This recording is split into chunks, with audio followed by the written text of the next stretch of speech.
सपने बड़े थे पर हालात छोटे थे। जब मां बीमार हुई, हर सपना नहीं रही। मां की कसम, पहले मां ठीक होगी। मेहनत आसान नहीं थी, पर इरादे मजबूत थे। पर रुकना गुनाह था। ठीक है मां, ये दवा ले लो। हाँ बेटा। मां बच गई, यही जीत थी। हाँ, सब ठीक है। किसी ने उसकी मेहनत देख ली। ईमानदारी दिखती है बेटा।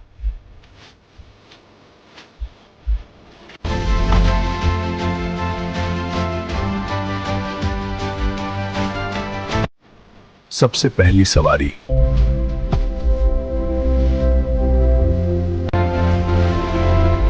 माफ कर दे रे।